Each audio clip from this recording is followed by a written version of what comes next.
Professional angling tutor Miles Gascoigne spends much of his life teaching others how to catch carp, and as such is the perfect man to talk about feature finding. It's a subject neglected by so many anglers, but one that is so important and will have a direct impact on what you catch at virtually every venue. Finding the right place to cast your hook baits is obviously vital to your success. I think the importance of using a marker float is to give you an idea of what you've got in front of you or in your swim, giving you an idea of depth, which will help in choosing location.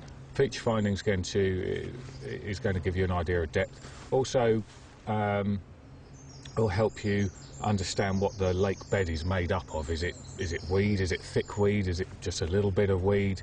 Is it gravelly? Is it silty? Is it clay? What is it? The main line that I use on the reel is braid, and it's almost pointless feature finding or marking, whatever you like to call it, without braid. I use 30-pound braid. I then put a shock leader on it.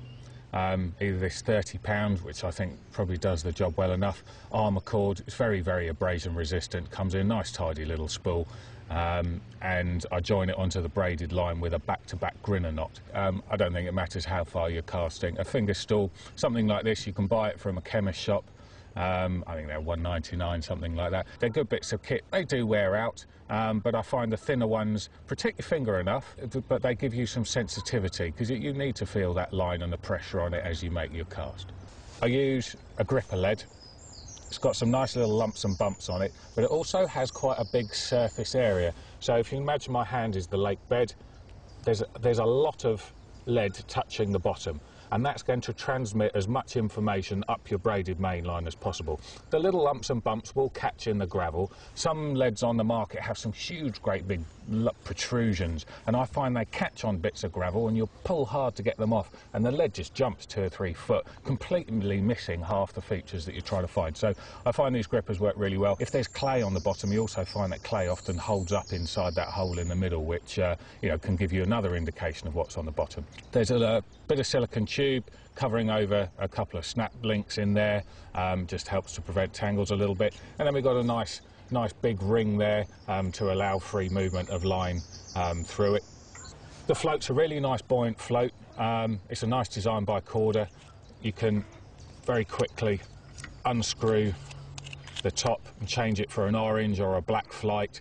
You look at it and there's that sort of shimmer of little ripples, and you'll find that this yellow colour is actually rubbish and you'll want a black colour. It really does stand out. Other conditions, an orange, sometimes this yellow colour works well. Today I've got the reflection of the trees on the far margin in the swim in front of me, so it's quite dark, and therefore this yellow colour is going to stand out the best. One thing that's really important is, as you cast out, your setup will look like this roughly as it's flying through the air.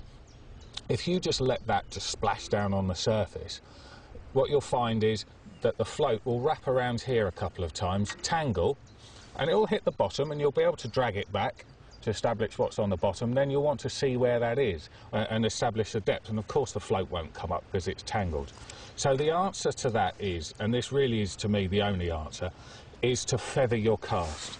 And by that I mean, when you're casting, just before it lands, using your finger, just gently touch the edge of the spool. It slows down the progression of the lead as it's in flight, so the lead will slow down, the float will come up to here, and you'll want to do all this just before it lands, and then as it hits the surface, the lead is tight against this ring, and there's no way that it's going to wrap up around your main line. So it hits the bottom, you can feel what's on the bottom, and then we can allow the float to come up to established depth. Now she flies, and I'm feathering it down to make sure that we don't get a tangle.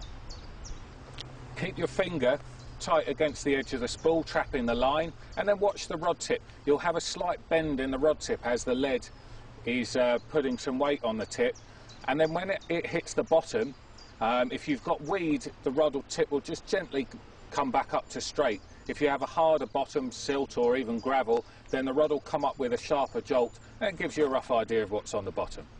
I take my finger and hold the line, and then hold it against the blank.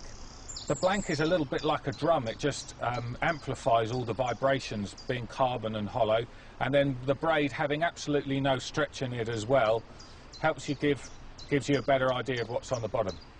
Then as a visual aid, you can watch the rod tip, and as the rod tip's coming back, I'm watching to see whether it's just got a smooth bend in it, which it has at the moment, and I'm feeling a sort of soft, silty clay bottom.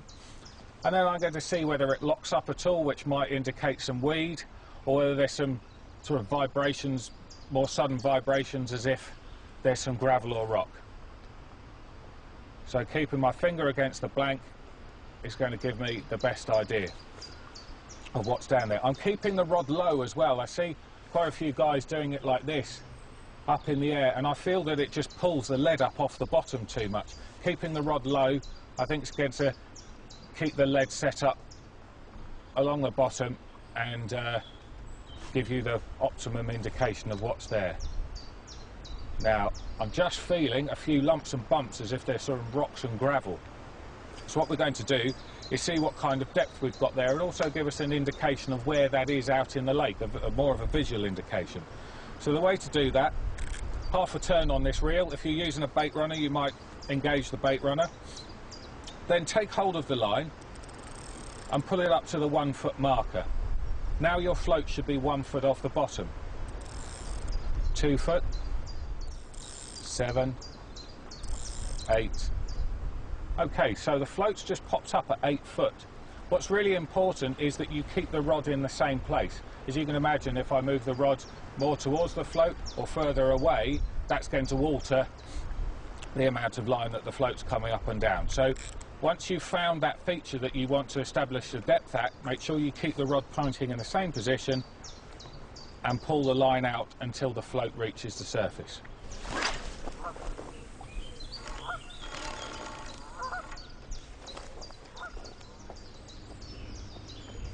Okay, so I've found my spot. It's right at the bottom of the far margin shelf. It drops down from sort of 4 foot down to 10 foot and nice and silty at the bottom. So I've popped up the marker float, got the right depth, found the right spot. I've put my fishing rod to it, and now I'm just going to put a little bit of bait around it. We're going to go out with a throwing stick and wish me luck.